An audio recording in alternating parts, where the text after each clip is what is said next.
What's up, nerds? How you guys doing today? Well, I got a ton of work done. I got a ton of work to do. So obviously, this is a perfect time to do a video install for the next hour.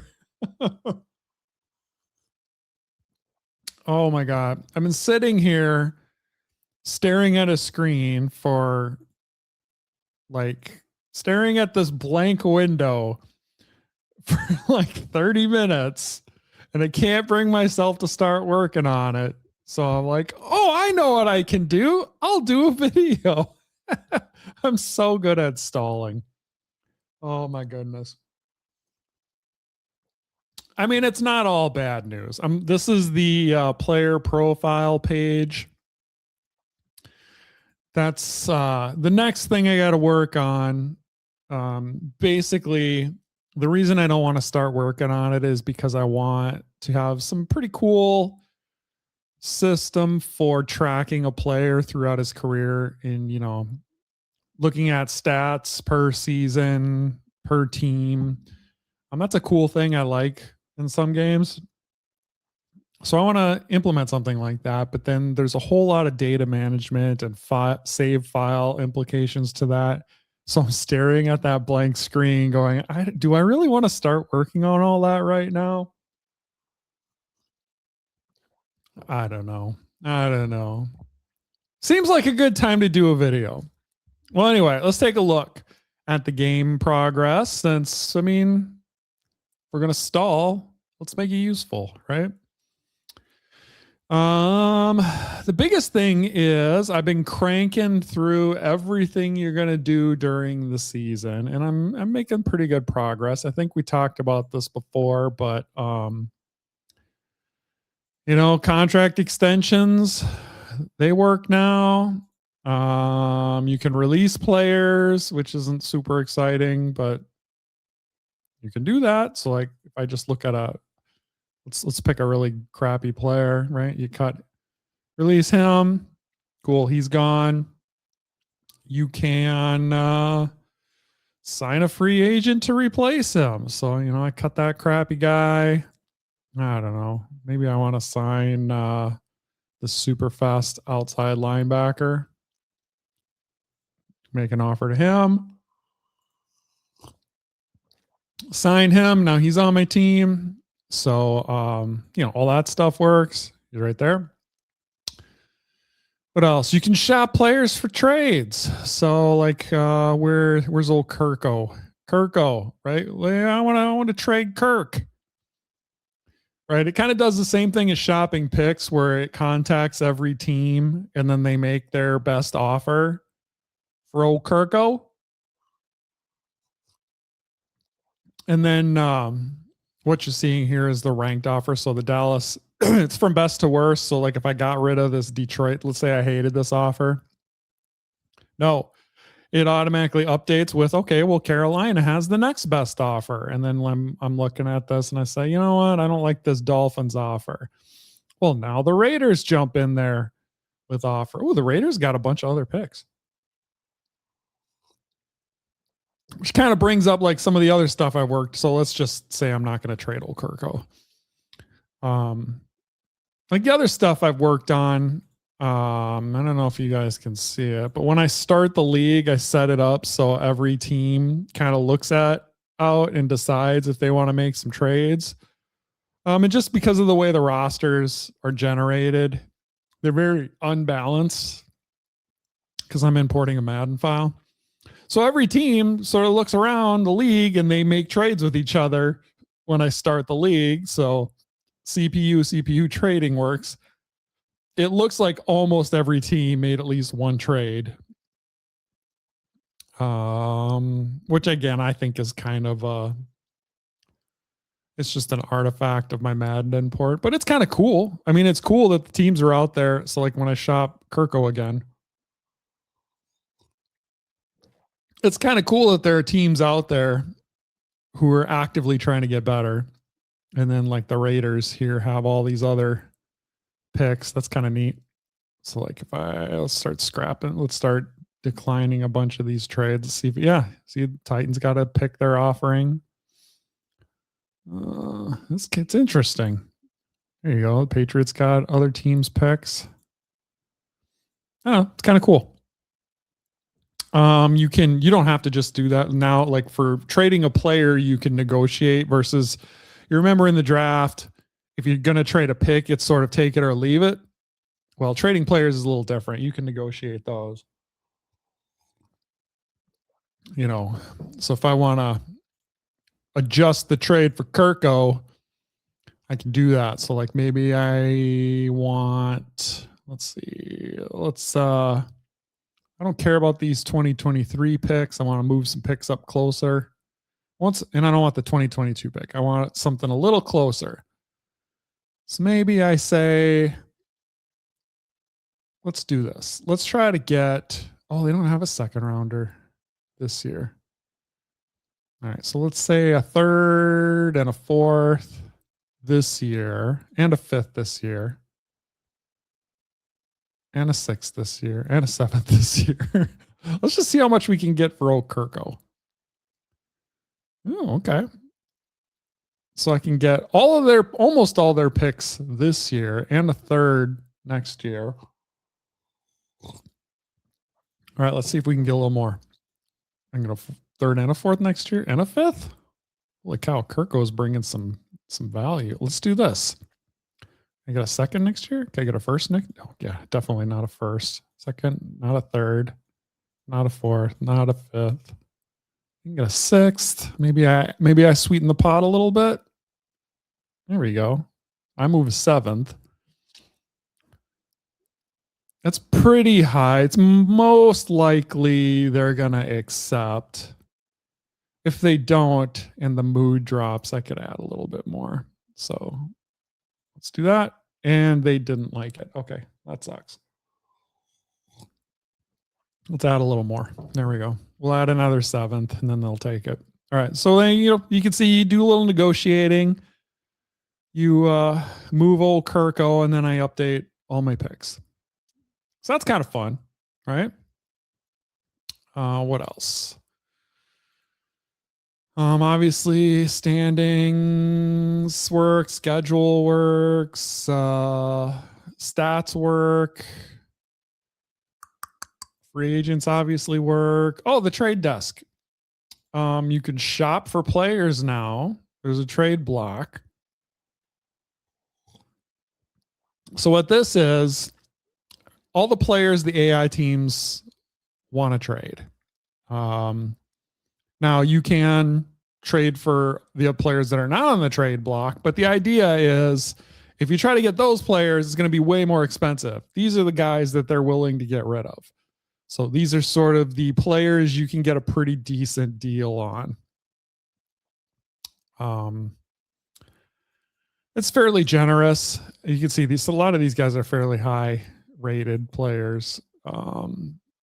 Again, I think that's part of that is just because of the Madden import. Everybody's rated super high, but most of them are old though, right? The CPU teams don't like trading young talent. They don't like trading prospects.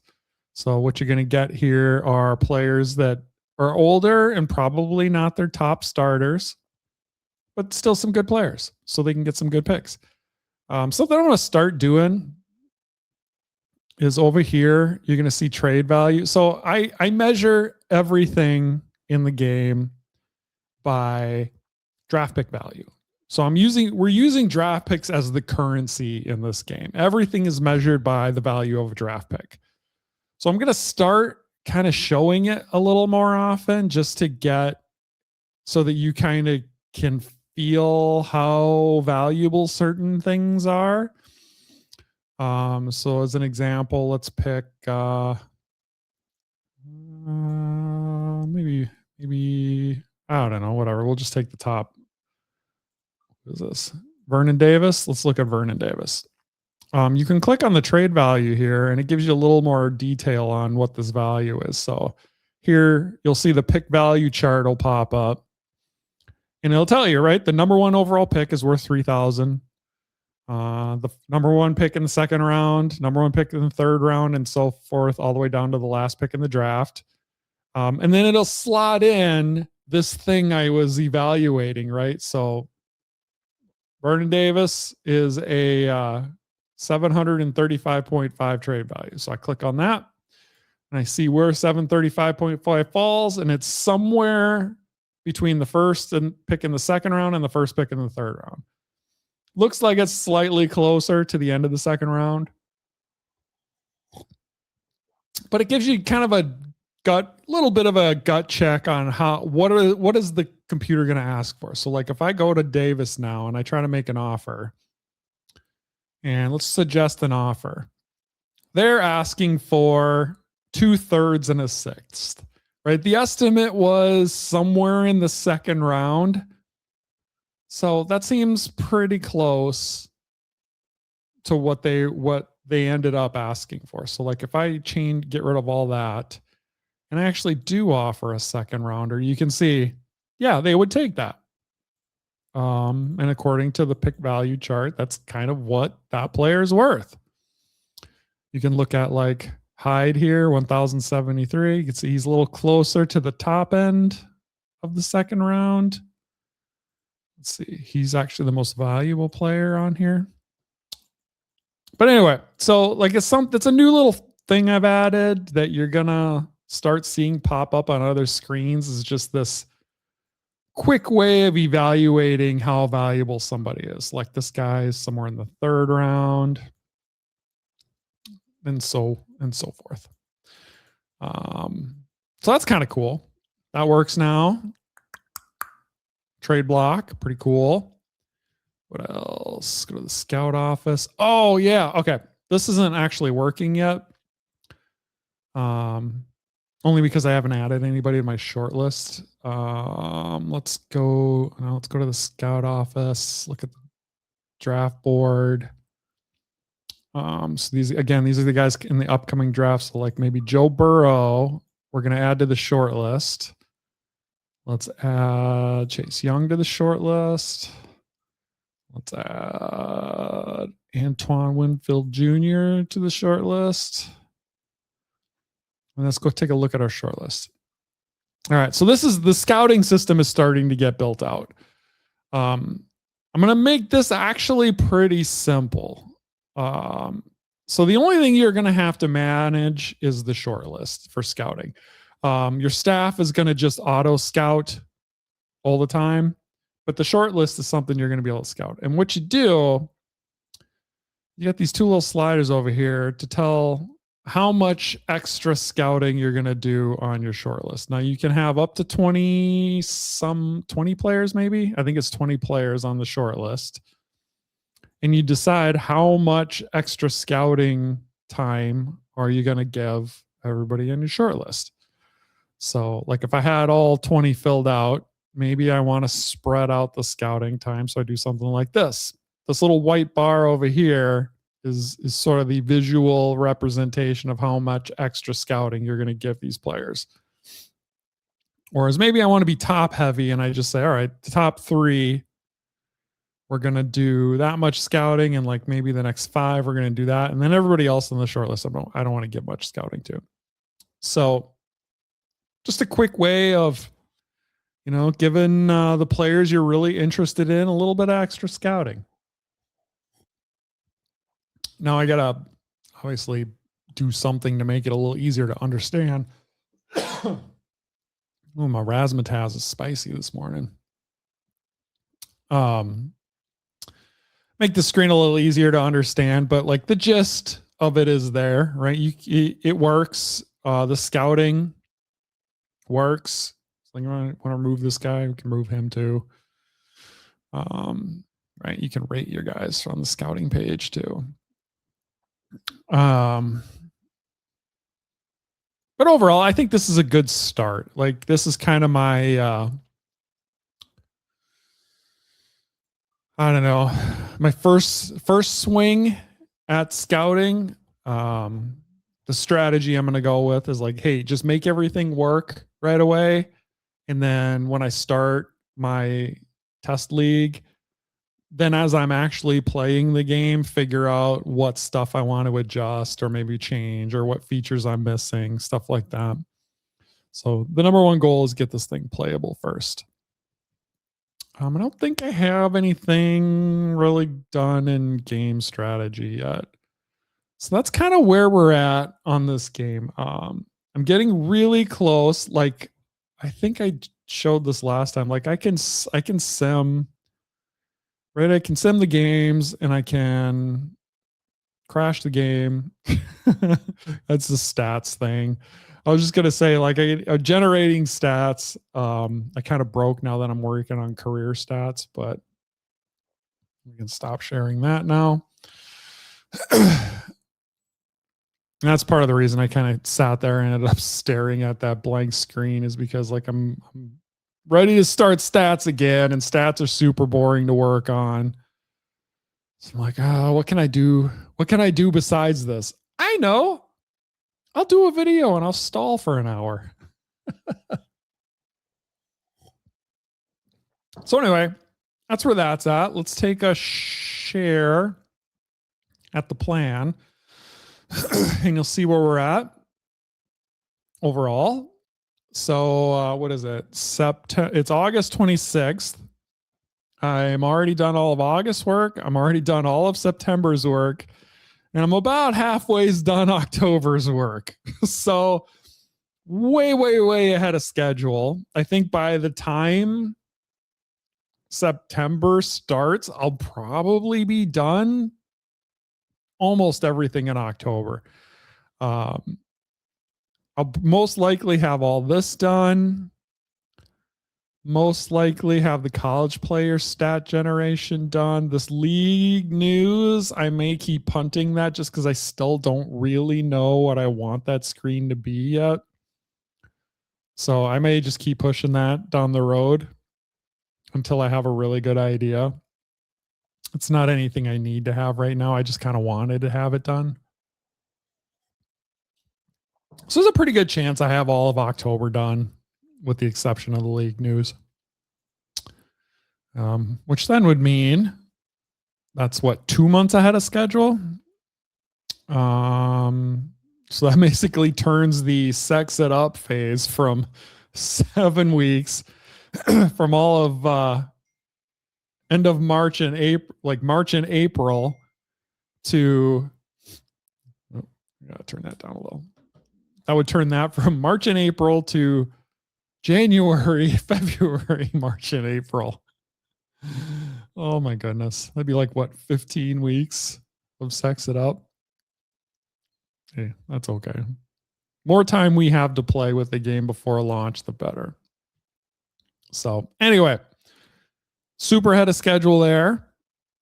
Let's stop sharing that and talk a little bit about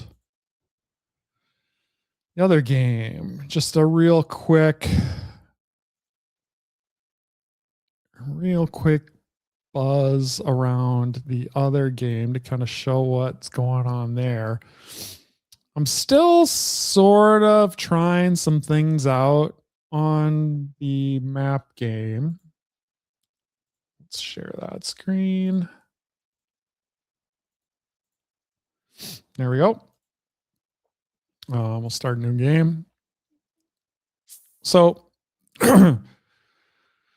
one thing I'm trying is I got these, you can see the timers, like there's the 4 up here and the 7 here on the transition tiles.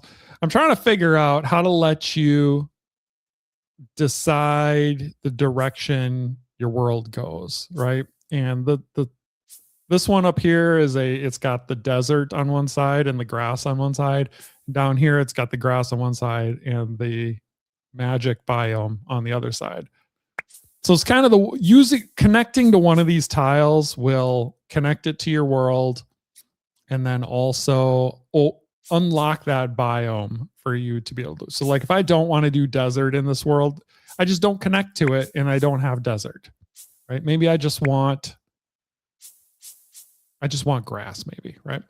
So I sit here and I kind of keep plopping down grass around my starting town. Doody-doo. All right. So then eventually when the timer runs out, it goes away, and it doesn't always respawn as the exact same thing, but this time it did. So I'm going to just, again, choose not to connect it. Instead, I'm going to keep building out around and not touch it. It keeps popping up the same one. But anyway, oh, see, now I got the dark biome up here, and it's like, I kind of want that one. So I'm going to build up towards it. Hopefully I get there before it runs out. Ooh, there's a fire one too. I would take that. Oh, I don't think I'm going to get it. Let's put some roads down here. Connect that. Yeah, I'm not going to get it. Oh, well. What else we got? Ooh, snow. Let's connect to the snow. So I unlocked the snow, plus I got some gold and I got a few more tiles. So now I should get snow tiles. Yep, see now I can drop snow because I unlocked that biome. Ooh, there's a chest. Hang on, I want to get the chest.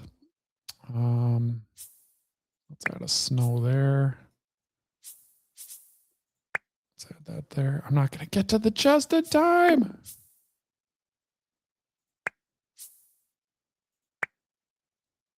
Oh, I didn't get the chest. Oh, now I've dropped enough, so now I can have 3 unlockable tiles. But anyway, so the problem is, and I'm sure you can kind of see right now, I've kind of ended up in a place now where I'm not really dictating how my world gets built anymore. I'm kind of at the mercy. I'm completely at the mercy now of what tile I draw and what are the legals. Like I drew a white tile. I want to keep building this lake over here, but I'm never getting these lake tiles. Like I'm getting, snow road tiles. Oh, here's a snow lake tile. I don't want to build the snow lake. I want to build this lake. And I don't really have any control over how this world gets built out. I'm totally at the mercy of what legal tiles I draw. I don't like that. So that's kind of where I'm at on this game. And then Riley was over this weekend and I kind of showed it to her and she said the same thing. She's like, I want to build this lake over here, but you right? I haven't been able to put a tile on that lake in nearly forever. Oh, here I get a little tiny tile. Plop. Okay, when's it going to be the next one? Oh, I got one. That's kind of exciting. Let's make it over there. Oh, now I got to go work over here. And again, like I don't have any, I've taken all the choices away, which is kind of the exact opposite of what I wanted for this game. I wanted most of it to be you deciding how to build out your world. And I don't get to decide anything. So that's something I got to figure out on the map game. Actually, I'm going to go back to it real quick because I am kind of throwing around on one idea. Riley and I were discussing, like, how do I solve this? One idea I'm throwing around is this idea of, okay, well, instead of just getting, shoot. It's not working. My preview cameras aren't working. All right, let's try this. I don't know why my preview cameras aren't working anymore. Well, whatever. Over here on the side, you can't really see them for some reason. But I wanted to put tiles for you to choose from. This is very strange that my preview cameras aren't working.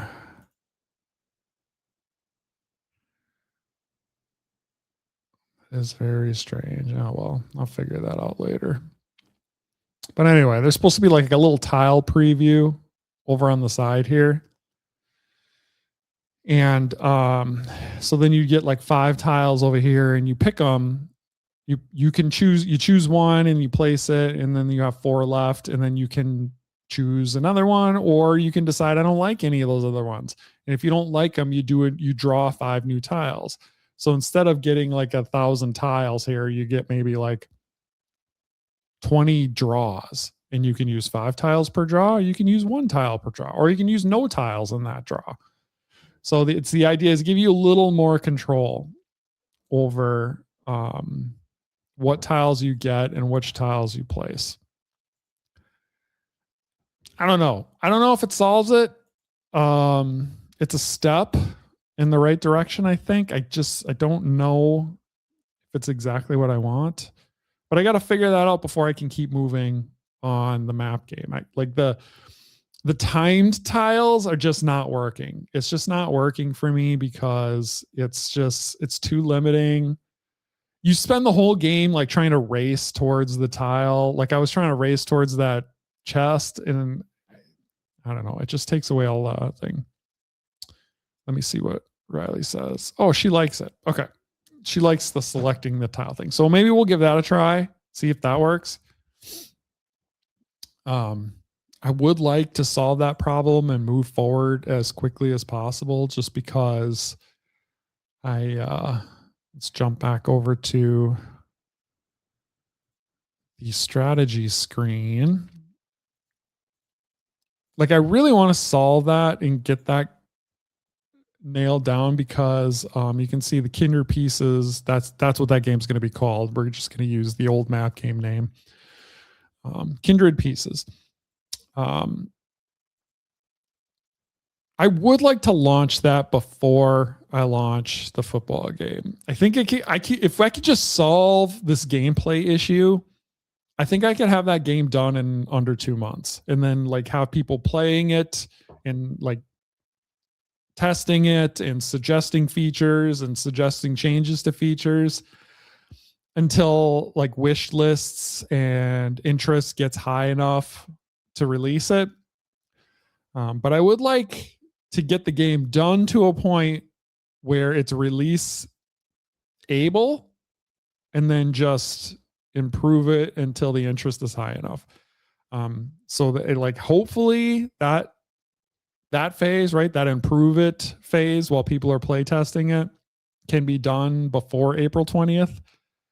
If it's not, it's not, but it would be cool to have that chance, because kind of that January, February, March, April timeframe, people are going to be playing the football game and suggesting improvements. So it would be cool if I wasn't improving 2 games at the exact same time.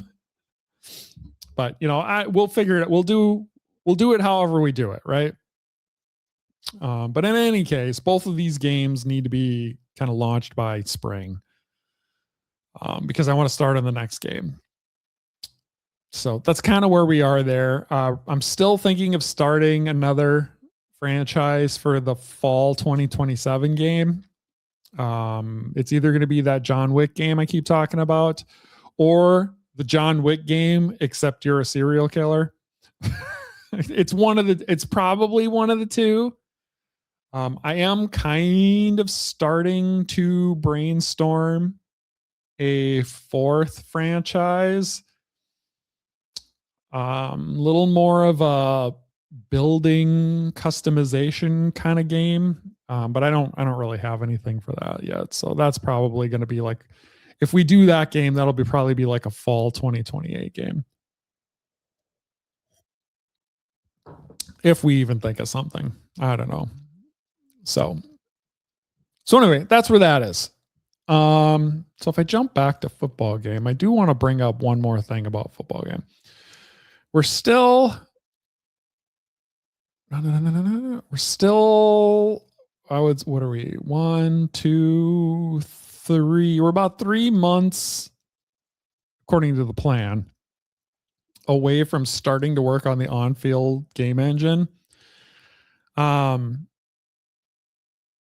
I think it's starting to get pretty clear in my head of what that on-field game play is going to be. I mean, I talked about it last time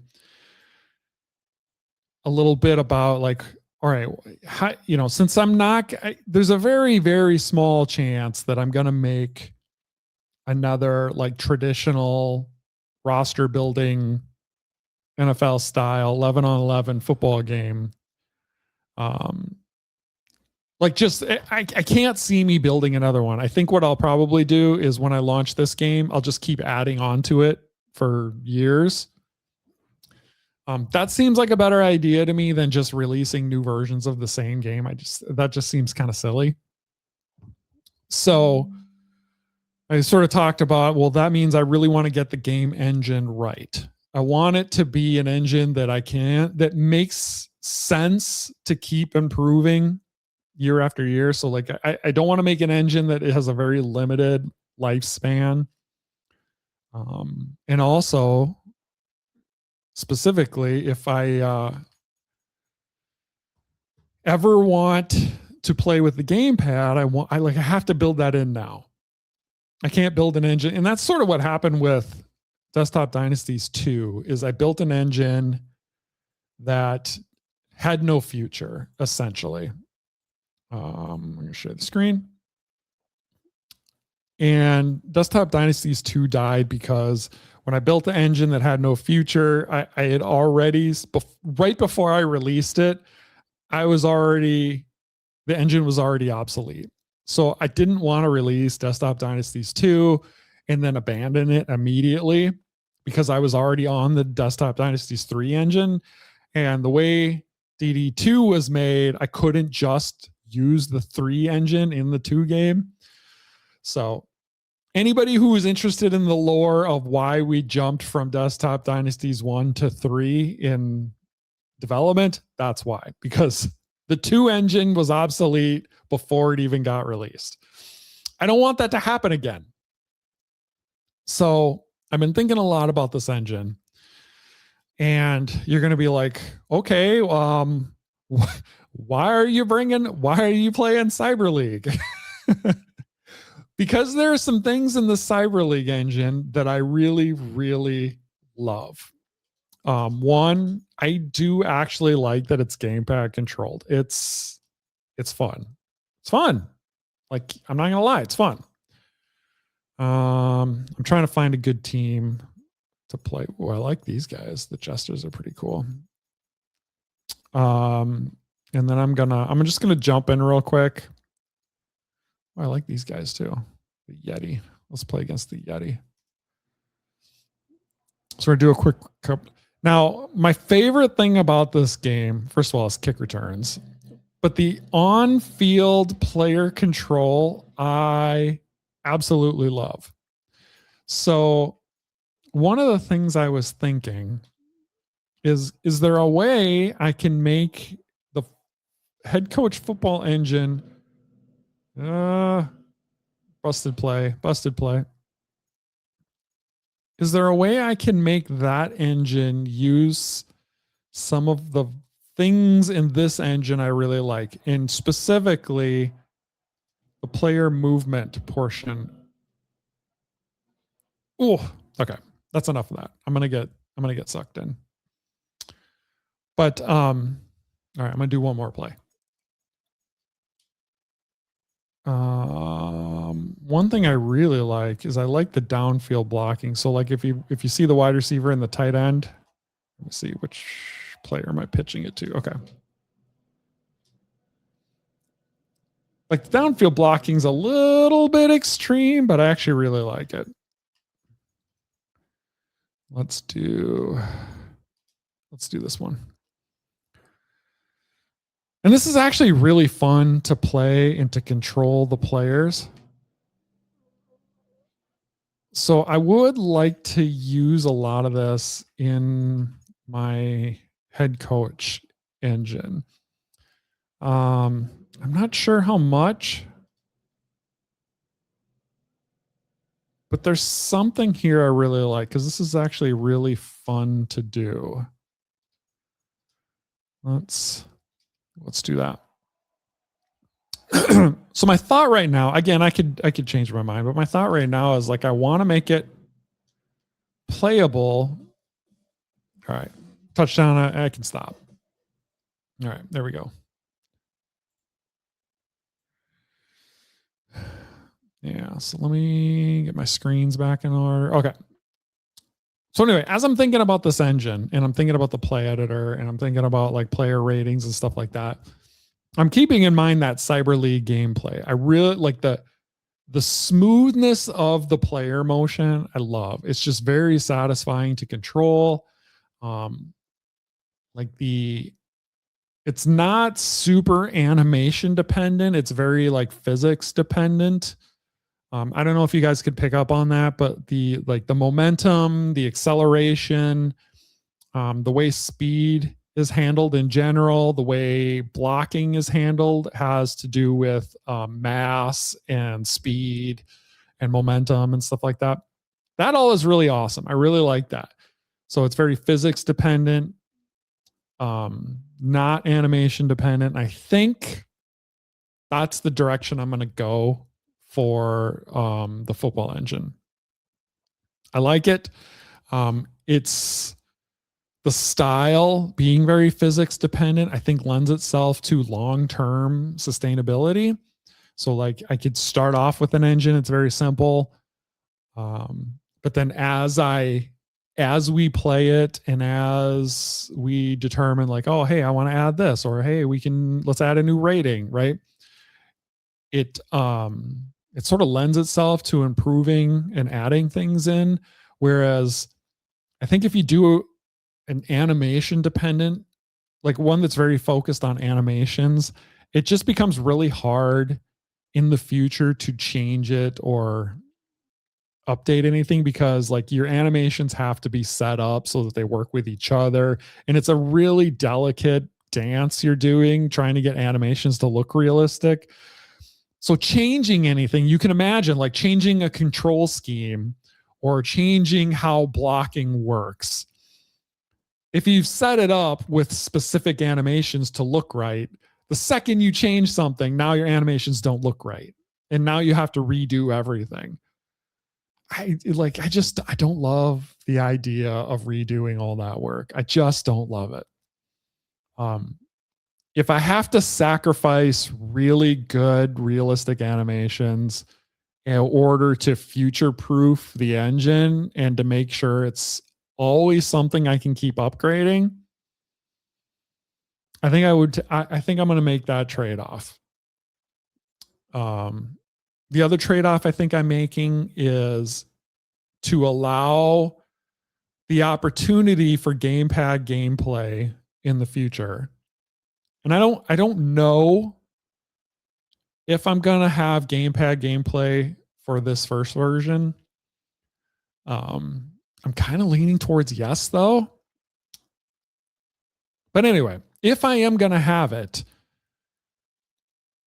I would want the engine to be future proof, right? Because I want to be able to have it, but then also be able to keep improving it. I don't want to just like have it and then that's as good as it can get.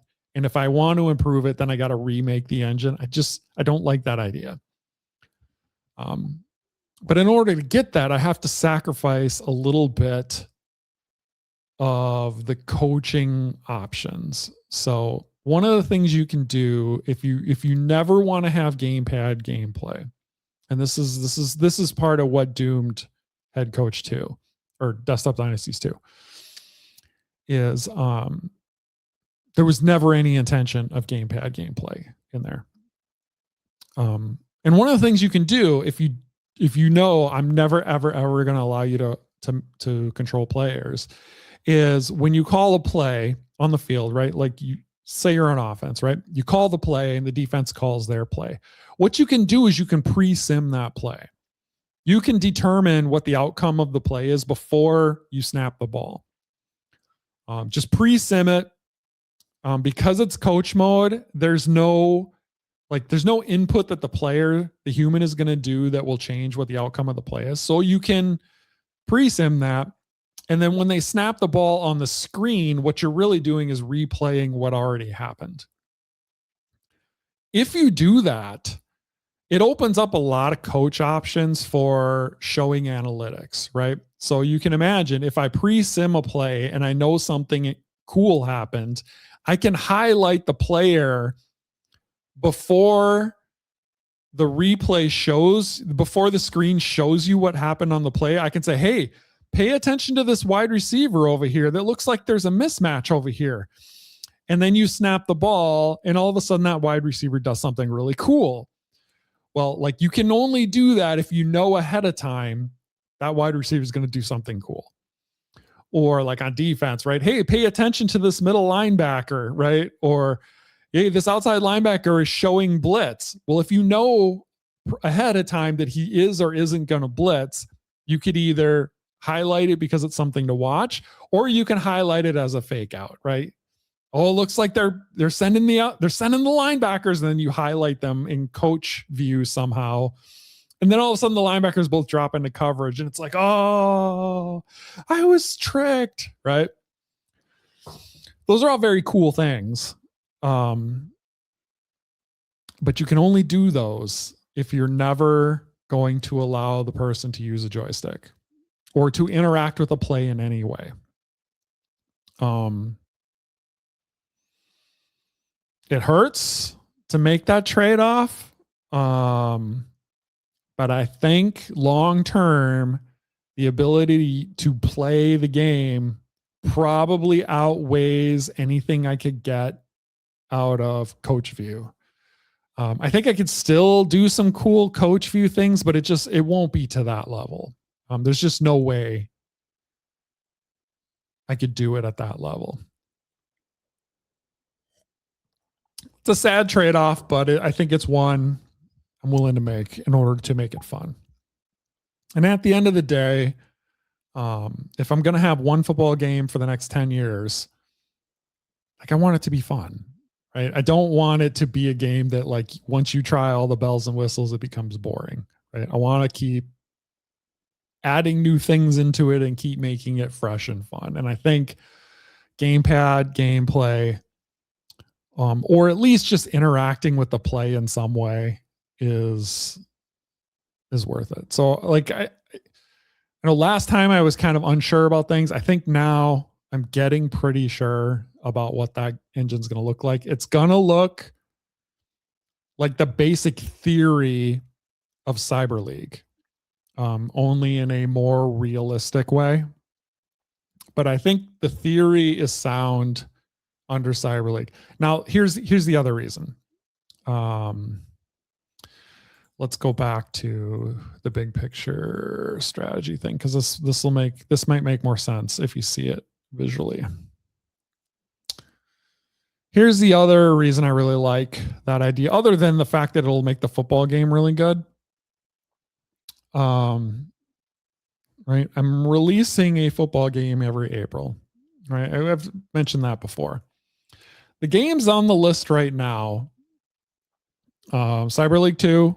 Right. Head coach tactics, and like that backyard football game I have. I also have like a college football, right? That one I don't need anymore.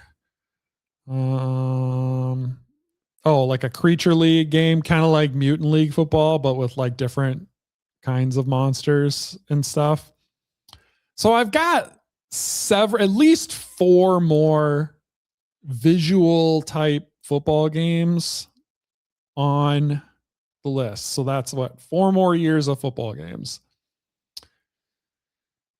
My thought is the smart move would be to create an engine now for this game, for head coach, that can just be ported over to the next game.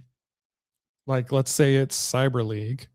So whatever engine I create in head coach, use essentially the same engine in Cyber League, and then use that same engine again in backyard football, and then use some modified version of that same engine again for tactics.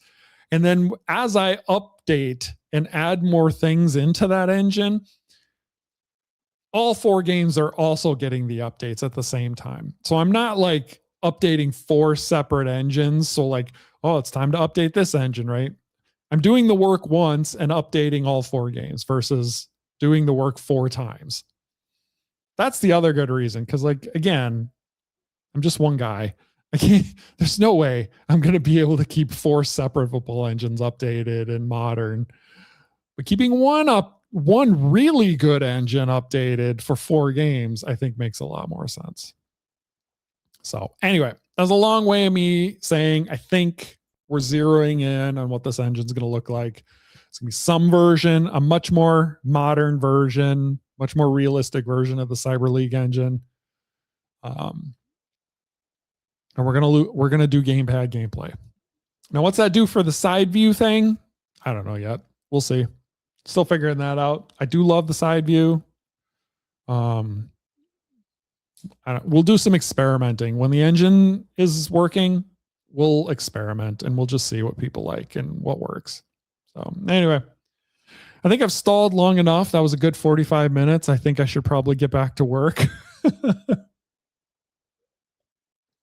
So hope this video wasn't too boring. Again, it was just me stalling and tap dancing, but I don't know. Hopefully that's good information. So anyway, back to work. We'll see you guys again soon. Probably a week or so, unless I do some streaming. I don't know. We'll see. We're figuring it out as we go. Anyway, later.